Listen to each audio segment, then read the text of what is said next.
Hugging the north side of the 49th parallel is one of Canada's smallest national parks. Yet it contains 45 different habitat types.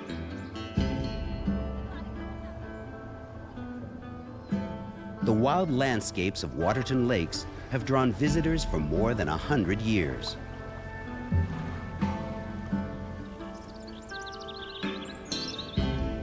They come to see songbirds and wildflowers in the meadows, lakes brimming with lake trout and northern pike. Let's take a direction from here, see what happens. I'll put my nose into the wind.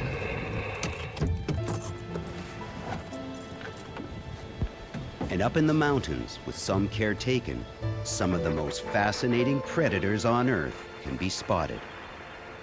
Give me 1 second, I found something different here. Cat might be on the move.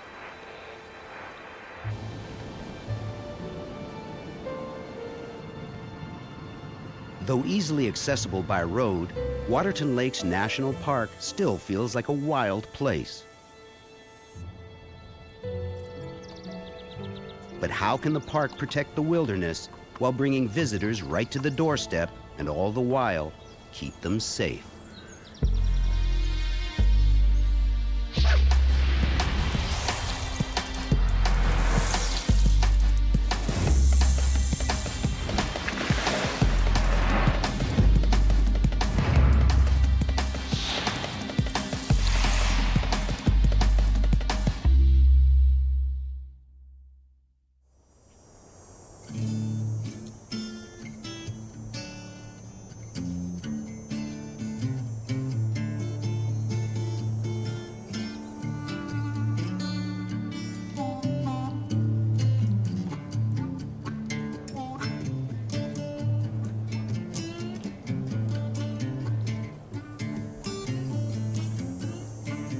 At the far edge of Canada's windswept prairies, the Rocky Mountains rise suddenly from hundreds of miles of flat plains. Waterton does sit right at the edge of the grasslands or the prairies, and where the mountains go up abruptly. So the interesting thing about Waterton is there's no foothills here. So there's none of that long gradient where the ecosystems change.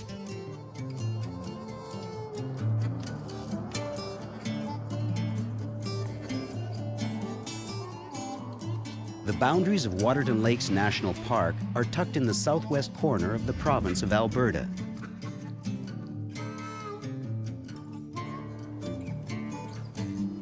It's located at one of the narrowest points in the Rocky Mountain chain. Basically, we have every ecosystem from foothill fescue grassland all the way to alpine ecosystems, which creates a large amount of diversity here.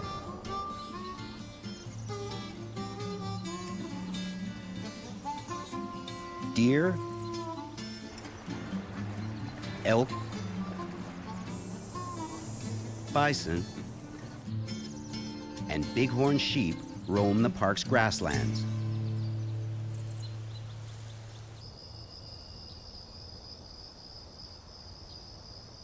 And some of the continent's most notorious predators make their dens in the mountains. We have the full suite of predators here. We get lynx and bobcat, wolverine, wolves, and cougars here, and coyotes as well.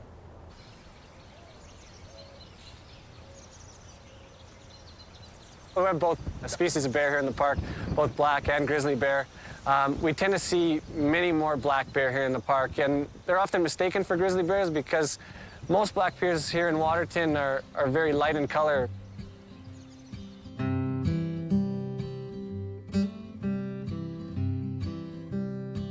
The earliest visitors to the region were quick to recognize how special the biodiversity of the landscape was. They protected Waterton Lakes as a national park in 1895. It's one of the oldest parks in the national parks system.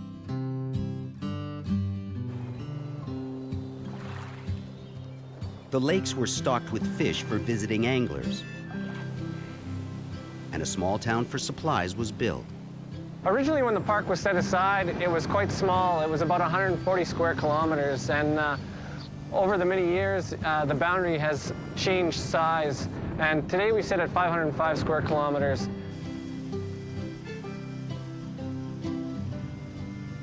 Making the wilderness accessible has always warranted a cautious approach.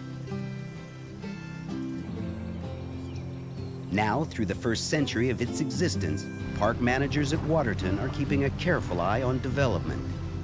Their central goal, to ensure visitors will be able to appreciate the landscape here for centuries to come.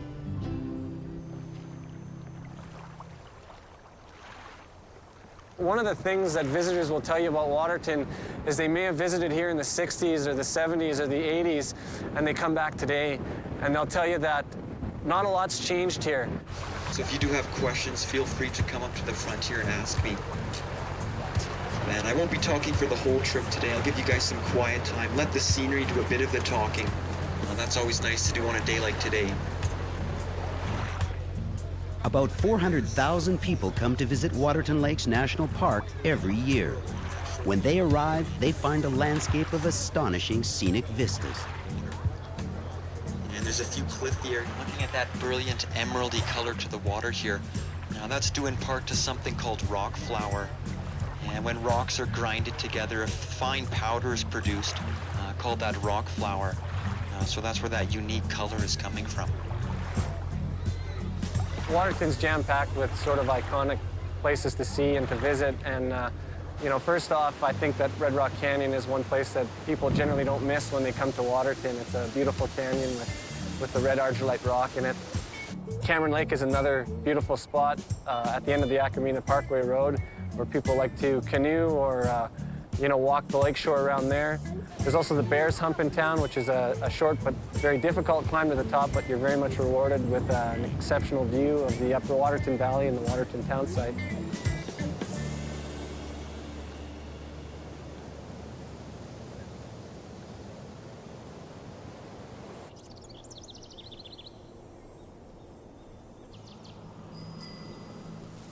With so much wilderness at the park's doorstep, park managers confront some stark challenges.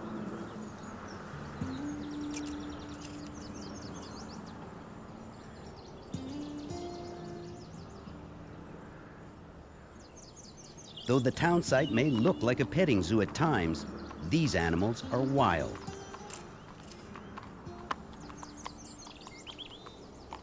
You know, one of the challenges here in Waterton is the abundant mule deer population within a town site. Because it's, you know, where most visitors are congregating, there's a large number of deer that are hanging out in that town site as well. And those deer can be quite aggressive. You know, people see deer, they seem to be very nice animals, and sometimes people approach those deer, maybe try to feed them. And although it doesn't happen frequently, sometimes we do have predators that can move into town, things like bears or cougars, and it's a hard job, and a job I think we've been doing okay with, is you know, keeping people safe with the human-wildlife interactions.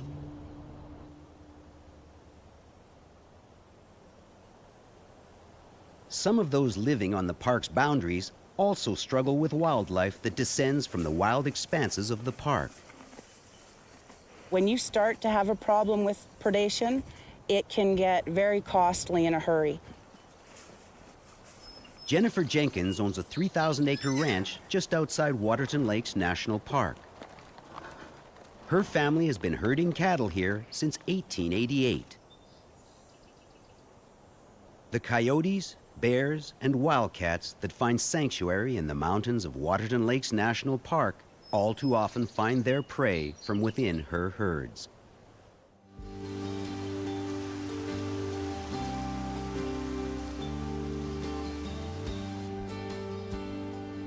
The grasslands of Waterton Lakes National Park provide a constant source of food for grazing animals.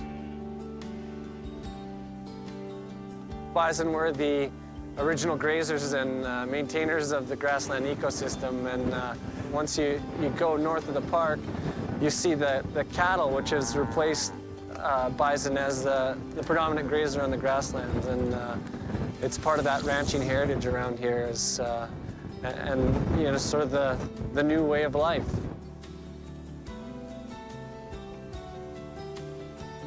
Although the grasslands at Waterton Lakes are fertile and abundant, they are not always safe. Cattle grazing near Waterton Lakes National Park confront an enemy common to their forebears.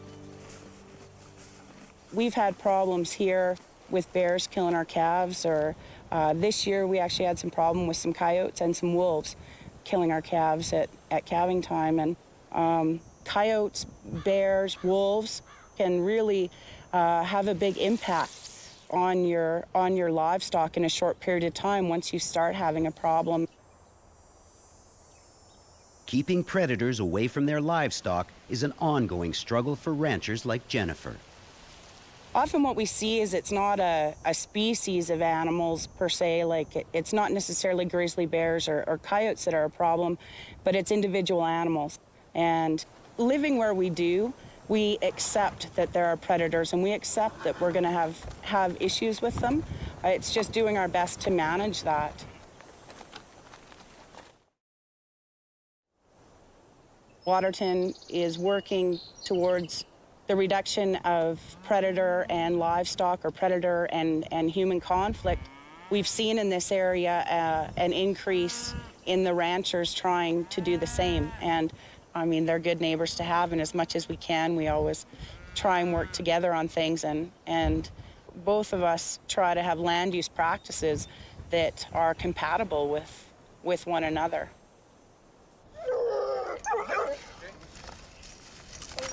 Let's go get a cougar.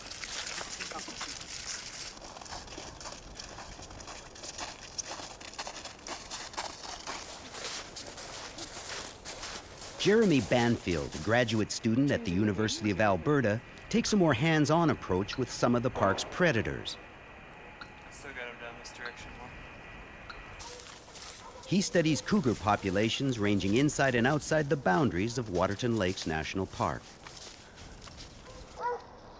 We're collaring cougars in order to find out their fine-scale movements, find out where they're hunting, where they're moving through habitats, what kind of habitats are they spending a lot of time in versus the habitats that they're just moving quickly through, and then prey composition. So what are they killing and predation rate. So once the dart's in, I'll come down to the base of the tree, give you the gun. Yep.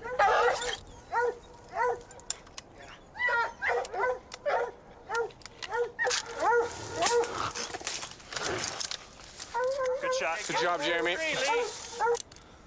Look at those paws, man. I know, that is a big, big cat. Yeah, I think he's got a full belly, too. We'll Good. weigh him here in a minute.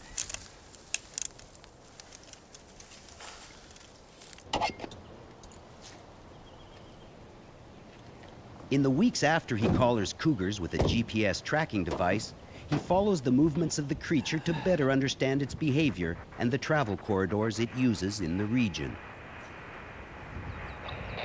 Once they're collared, the collars take a fix every 3 hours. And when a cougar makes a kill, it basically just camps on the carcass. It'll stay in that spot, and it'll just generate a ton of little points in a real tight cluster, is what we call them, kill cluster. And then we can go back into that cluster and find out what the kill was.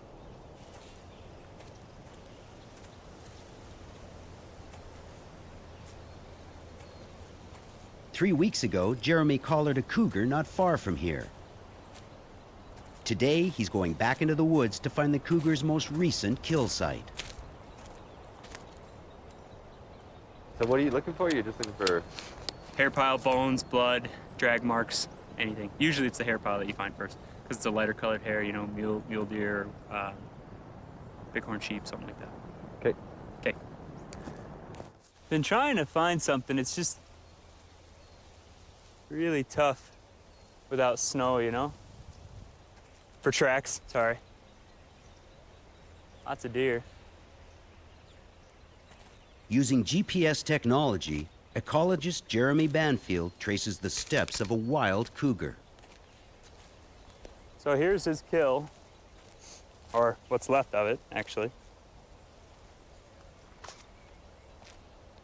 And this is typical, you know, we'll find him under trees just like this, and there's never a lot left.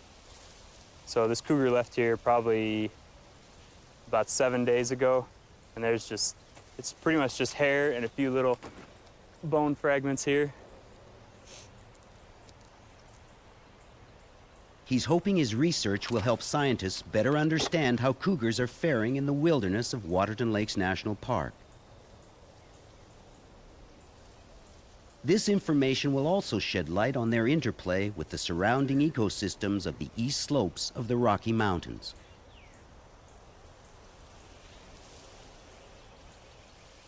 Cougars can just be so close to people and you never even know they're there. You know, I found kill sites that are 80 meters from trails, and the cat was there for 4 days. People were walking up and down the trail right past it, and nobody knows it's there. And it's just amazing that they can be that close to people, and we don't know. Jeremy discovers that 3 days after the cougar was collared, it was back on the hunt. That's pretty good, actually, because it takes, you know, we're guessing it takes probably 24 hours for them to completely come out of the drugs. So that's good. He was up and about and moving and doing his normal behavior, made a kill, got something to eat. That's good.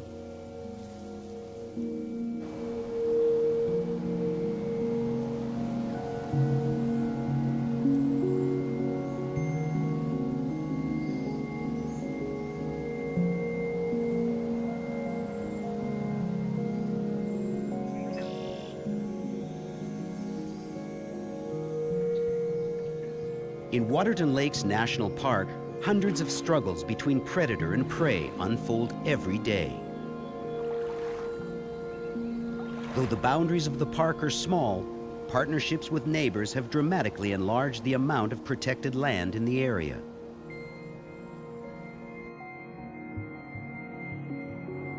In 1932, an international peace park was created, joining Glacier National Park on the American side of the border with Waterton Lakes National Park to the north. The Nature Conservancy of Canada has also struck agreements with private landowners surrounding the park.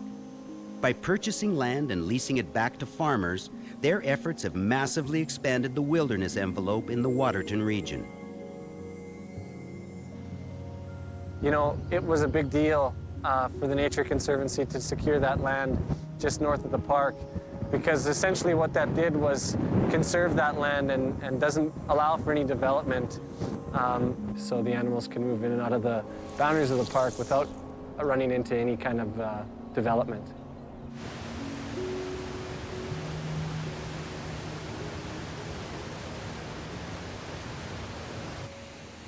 Keeping up with the ever-turning circle of life can be a challenge for ecologists. And that means keeping an eye not just on the big creatures, but also some of the smaller ones. Northern leopard frogs used to be the most widespread and abundant species of frogs in the park and in this region. In about the 1970s, people started noticing that they weren't as common as they used to be. In fact, the last recording we have in Waterton of a leopard frog is 1980. Barb Johnston is trying to re-establish a foothold for the species within the sanctuary of the park. We've taken egg masses from other areas where the population is still doing all right. And one of the biggest challenges for frogs to overcome is getting from the egg stage to an adult. So we've tried to minimize that as much as we can by putting these buckets. We call it a predator exclosure, but really it's just a big plastic bucket with a mesh covering that keeps predators from getting in there when they're eggs and when they're vulnerable tadpoles. It is still too early to say if the frogs are making a comeback. Each egg mass has about 3,000 eggs on average, so 3,000 tadpoles. If they all survive, that's 3,000 frogs, but I'm not expecting them all to survive.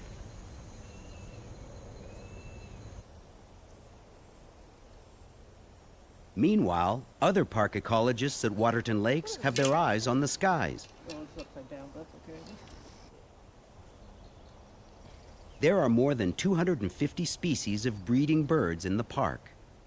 Glenn, there's a second bird just flew in. If you want to get that, will I come and get this first one? That'd be great.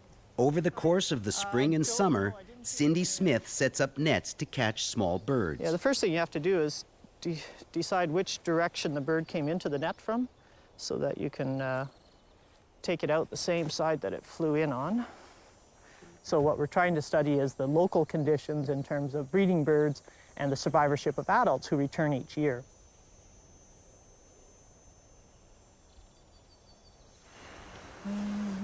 She takes careful notes on the breed and the age of the bird she has captured before letting it free. This is a bird that maybe flew to South America and has come all the way back and has got captured again in the exact same net as 2 or 3 years ago. Their navigational skills are phenomenal to come right back here almost the same day, virtually, from so many thousands of kilometers away. Ooh, he's got a nice molt limit there. Absolutely, yeah. See that? Nice change in the feathers there. These are the newer feathers, and this is last year. So this is a bird that was born last year, hatched last year, and is returning for its first time to breed. It is still too early to tell how the birds are doing in the long run, but early results are showing a healthy population in the park.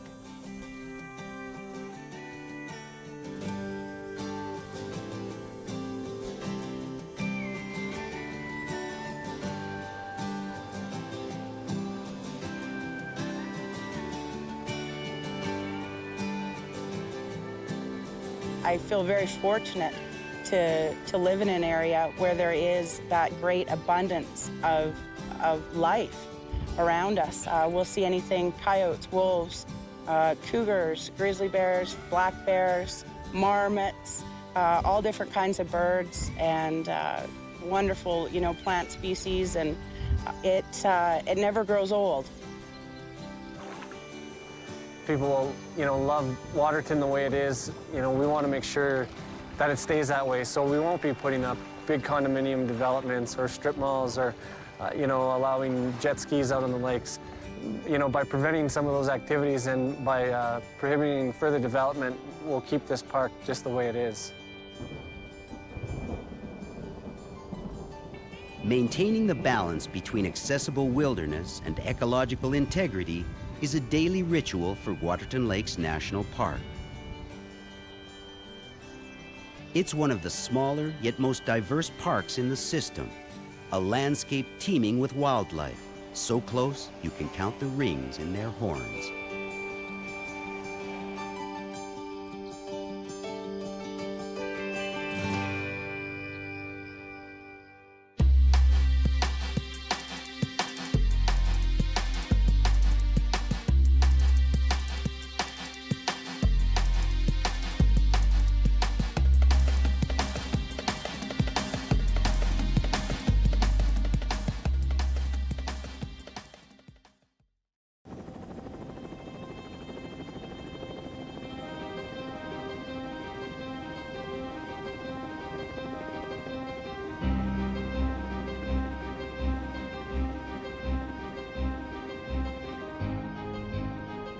It's about as far north as you can go in Manitoba.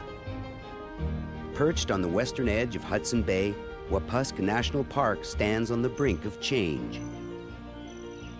So this is an area that's undergone some of the greatest warmth in the circumpolar north of the last 50 years. It's creating a land of opportunity for some. I think that snow geese are sort of one of the ultimate survivors. But others are losing their home. What we'd expect to see and what we have been seeing in the last decade is a decline in the bear population. These areas are in ways a sort of a natural laboratory where you can look and see changes. Yeah, and sort of that concerns you in terms of where Mother Nature will go with this.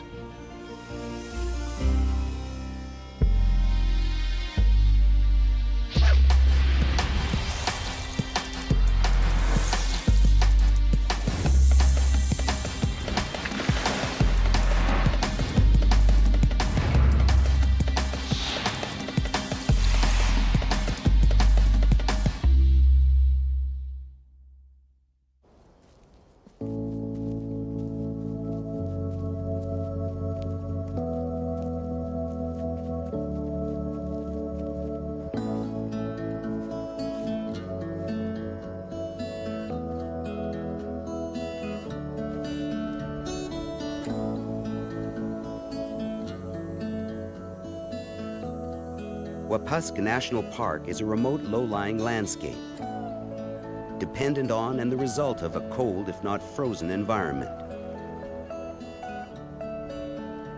It's more of a haven for wildlife than it is a beacon for people. Wintertime, this area is white. There are no landmarks. You can't tell land from ocean, and it's a very stark and in some ways unforgiving place. But wintertime, from a wildlife biology point of view and environmental science point of view, that's just a wonderful time to see this park and the animals, especially the caribou at that time of the year that roam through here. The summer months are completely different. This place is alive in the summer. And viewing the park from the air in the summer is spectacular.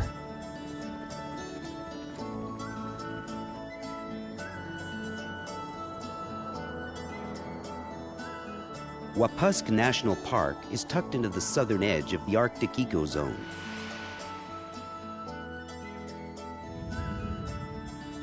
Churchill, the nearest community, is about 50 kilometers away.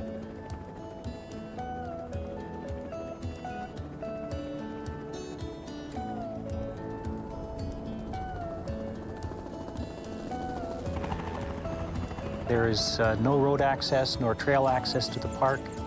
Access in the summer months is by helicopter. Through the winter months, it's by over-snow machine, either the larger track bombardiers or a snowmobile.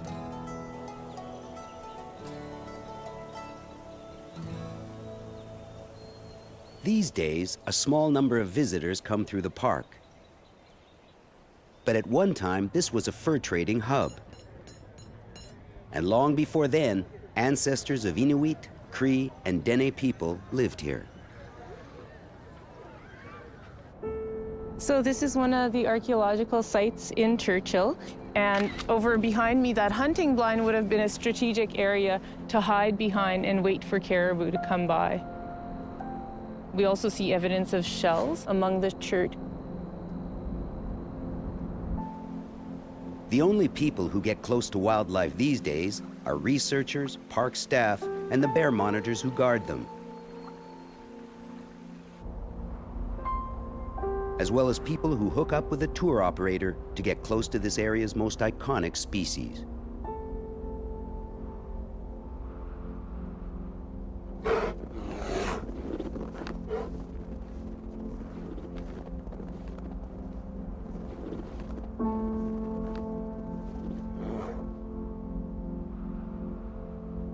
We don't promote polar bear viewing in the park in the summer. Managing the risk between people and bears is a difficult challenge at best. And the time to come and see bears is when they're congregating, waiting for the fall ice, first ice on the bay in the Churchill area.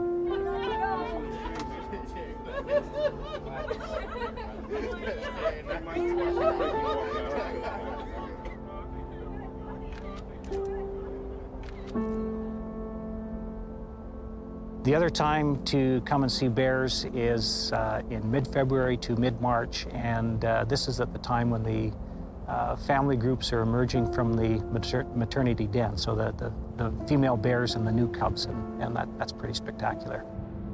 Michael Spence and his brother Morris were born and raised in Churchill, and together they are owners of Wachi Lodge, a polar bear sightseeing company that has been operating since 1993, before this area was a national park.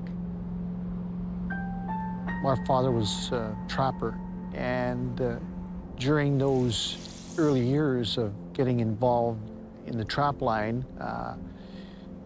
it was obvious that mothers and young cubs were frequent in the trap line area.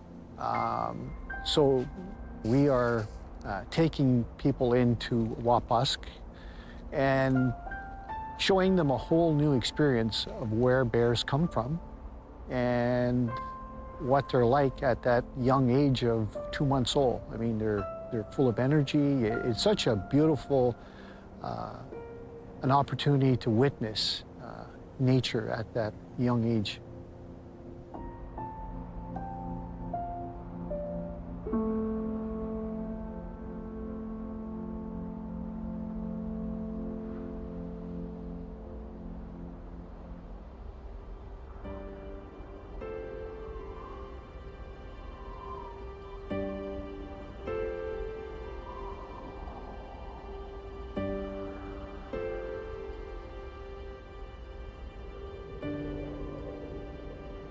But the environment that these bears thrive in is changing, and along with it, the tourism industry they support. As long as the terrain is frozen, licensed private tour operators can access the park while leaving as little physical impact on the environment as possible. In February, March, there's snow around, and getting access into some areas is not at all difficult, but making sure that the coverage of snow is there. So we operate on snow, and this past winter, it's probably the first time that we've ran across a lack of snow on the tundra, and it was very challenging. When you're operating in places like Wapusk, we got to be cognizant of the fact that we are experiencing change. This is the largest known polar bear denning area in the world. But it might not be for long.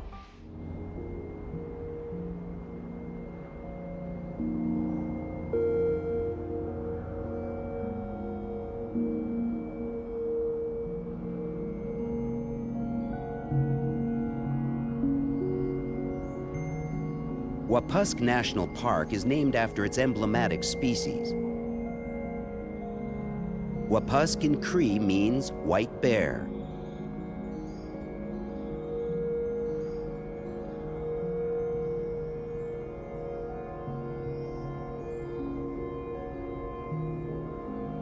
Traditionally, they spend their winters hunting seals on the ice. But traditions don't last forever. The population through the 1980s, 1990s was at about 1,200 bears, and at that time considered stable.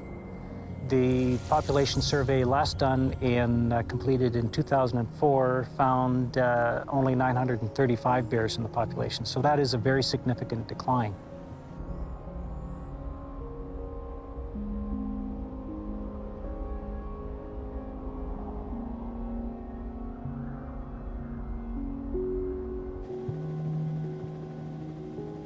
This park sits in the border zone between the continuous permafrost, where the land is permanently frozen, and discontinuous, where it's thawing.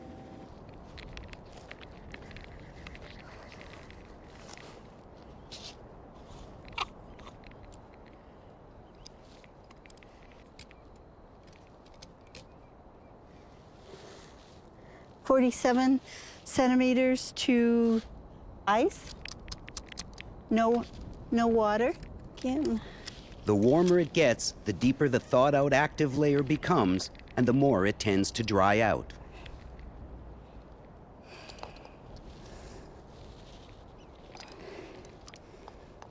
The females, when they implant, they start looking for a den in habitat very much like this. They'll go to a lake shore that has a very steep-sided slope, south-facing, start digging into the permafrost, then make a den, and it's really facilitating the birth of the cubs, and it's allowing them to have a space where they're protected from December until February, when they're very vulnerable. As the climate changes, we want to have a very fine measure in terms of depth of change in the permafrost.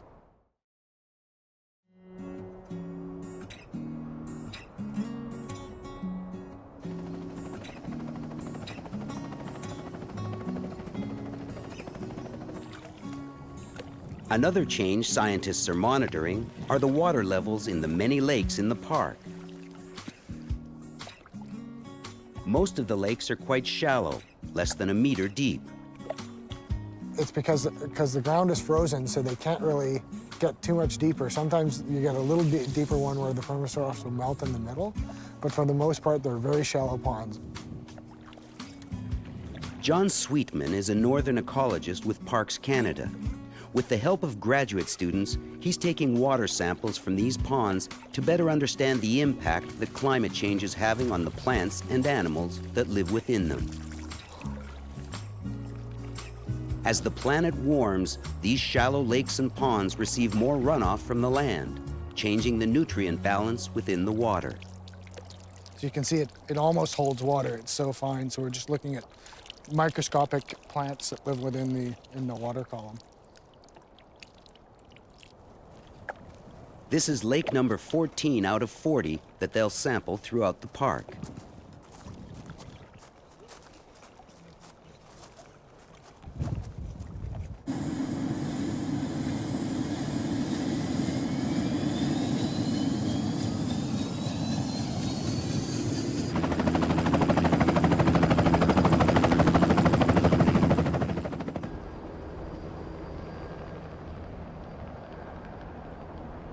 Back at the lab, their first task is to filter the water before they send it off for analysis to get a sense of what kind of effect climate change is having on the lakes.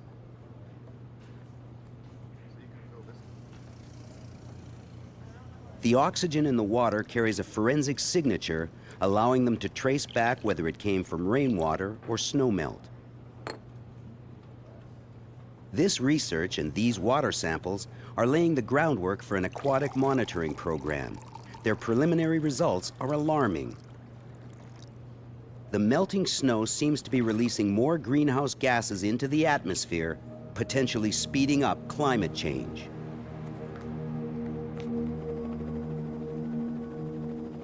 But whether or not the lake water levels will go up or dry out is something they just don't know yet. And of course, this would have consequences for wildlife habitat that's so important in this area. Some species are already feeling the brunt of the warming climate, and others are taking advantage.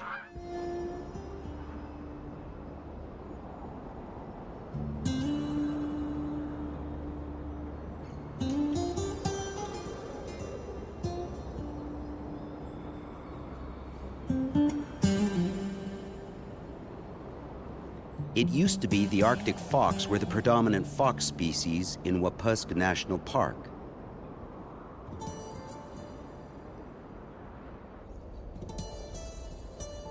They thrive in these frigid temperatures, feasting on polar bear leftovers and making their dens out of the permafrost.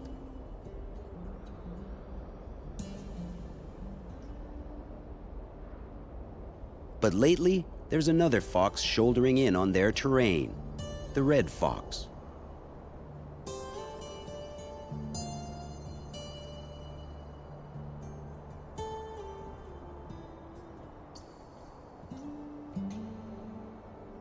Red foxes are known to be pretty aggressive towards Arctic foxes, and in some of the dens back towards the town of Churchill, I've found pieces of white fox on red fox dens. Red foxes typically live further south, below the tree line. And as climate may be changing, productivity on the tundra may actually increase, at least in the short term. That may allow red foxes to expand farther north, may actually push back the Arctic foxes. So I think it'll be a really interesting thing to monitor here in the Wapusk National Park over the next several years, to look at this red fox, Arctic fox interaction.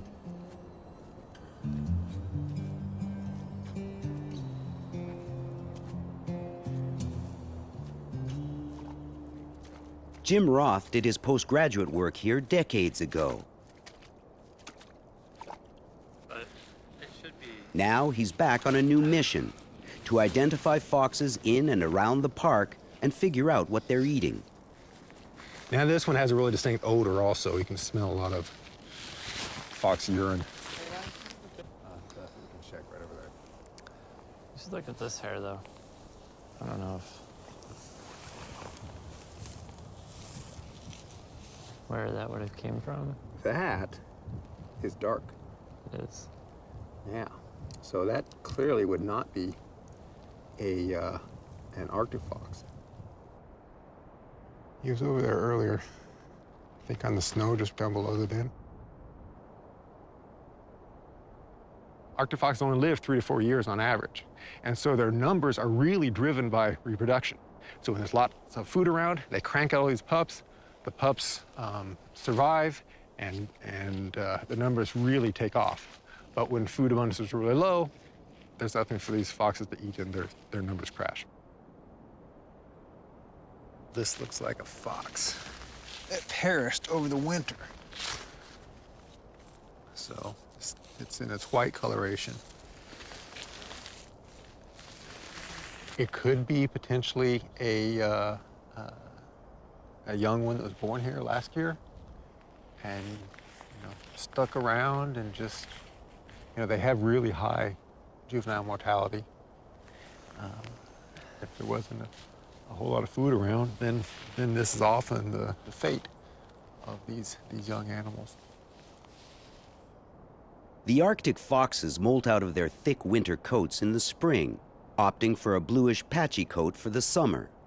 It's also around this time they give birth to their young, generally just before one of their favorite food sources touches down, the migrating geese. They hammer the geese. By the end of the breeding season, these dens are just littered with goose parts. I counted 72 geese feet on one den. Still, there's no shortage of lesser snow geese around here.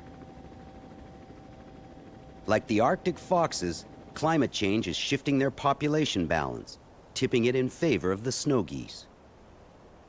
I guess our question was always, why weren't they here before? And it's probably simply because this area was frozen in when the birds went further north. And one fine year it wasn't, and that's what started La Perouse Bay Colony.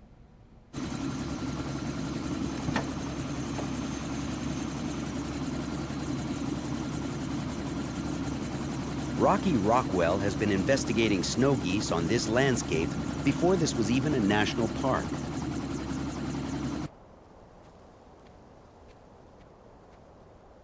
So this is a typical snow goose nest. And the female and male will stay with them until all four have hatched, gotten dried off and nice and fluffy, and then they get out of here because this is a high predator area because of all of the nests. Over 40 years, he has seen their numbers explode, from 2,500 pairs to more than 47,000. It wasn't until, I would say, the early 80s that it occurred to any of us that there was something strange going on, that these birds didn't live by the rules that all other birds live by. They started on the salty marshes in the coastal areas, and when that ran out, they moved inland to the freshwater areas.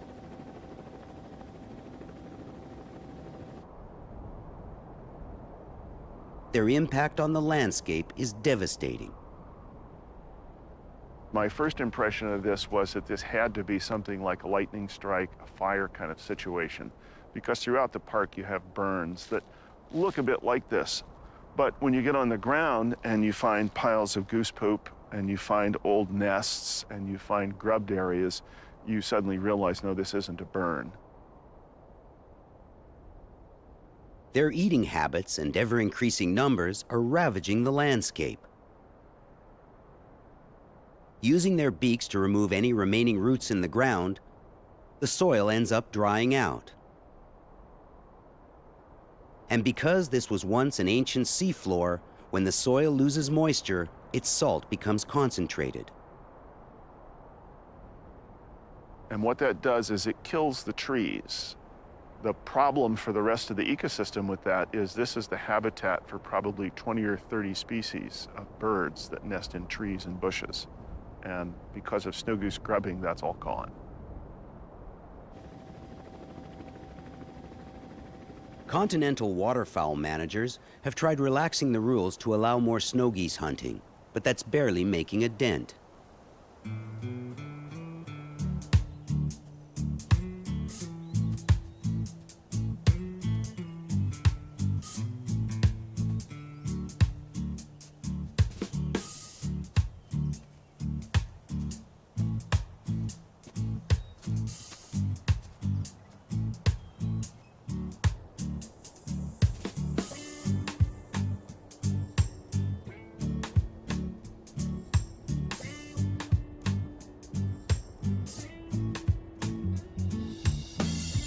In 1965, there were very few caribou in Wapusk National Park.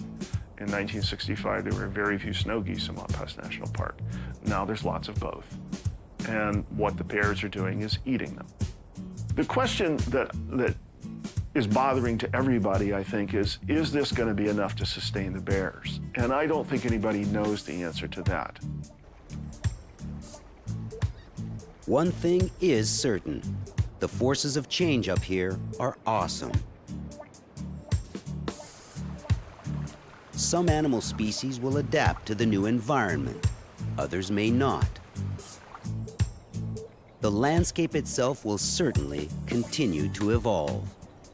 50 years out, Wapusk National Park will still be here.